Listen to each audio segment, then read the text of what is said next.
we were also watching Musk here on the day, too. Yeah, Elon Musk's legal team has sent a fresh letter to Twitter to scrap the billionaire's acquisition of the company in light of a whistleblower's recent complaints. Yahoo Finance legal correspondent Alexis Keenan is here with the details. Alexis.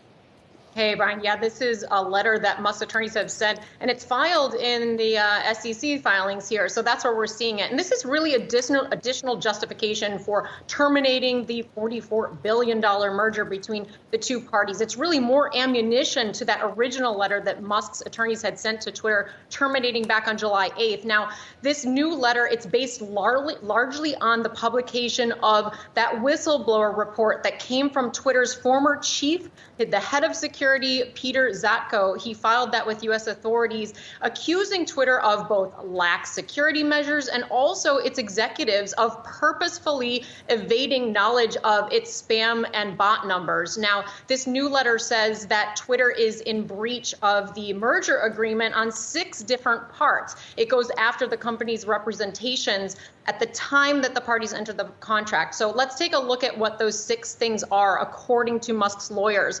They claim that Twitter in 2011, that FTC consent decree that it entered into over protecting user data, that they're in breach of that agreement, according to Zatko's claim. So they say that that violates part of the contract that's about representations, that Twitter's in compliance with all applicable laws. Next, they say that claims that the company gave false and misleading information about security. So again, pointing at Twitter's level of security measures that it's running day to day on the platform. They say that that breaches its representation that it did not have any security problems in its financial statements.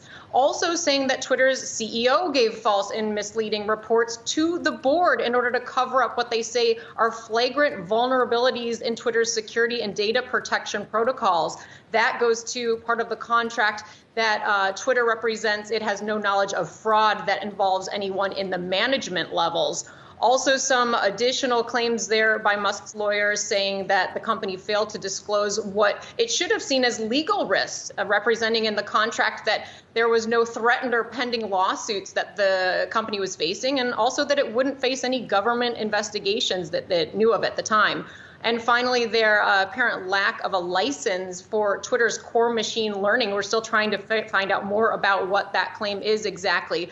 But Musk seeming to think that there's an IP violation that also violates the merger agreement. All in all, they say these things could add up to not only breaches of certain representations that Twitter made in the contract, but also could amount to a material adverse effect that could impact Twitter and give Musk the right to terminate this contract. But guys, this is more ammunition.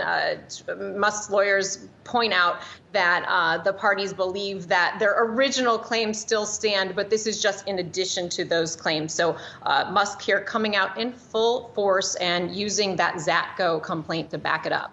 Where are we at within the broader proceedings for the courts, and where they're going to actually allow this into evidence, and where within those proceedings would Musk's lawyers continue to kind of make their case and ultimately get some type of decision? Right. So right now we're square in the middle of the discovery process, and that's the part where the two parties, Twitter and Musk, they exchange information, and they're fighting a lot about that. They fought about it last week, and in fact, just yesterday, along with this letter, there are also filings with the court where Musk's lawyers are saying, even though Twitter was required to turn over certain information about its spam and bot data, that they're not getting what they want. And so there's a lot of back and forth with the parties about how much Twitter actually has to hand over. They're fighting hard. There are additional filings as of yesterday. Whether those will go to oral arguments like they did last time around, we'll have to see. But this trial is close approaching at the end of October, so there is a lot to do before then.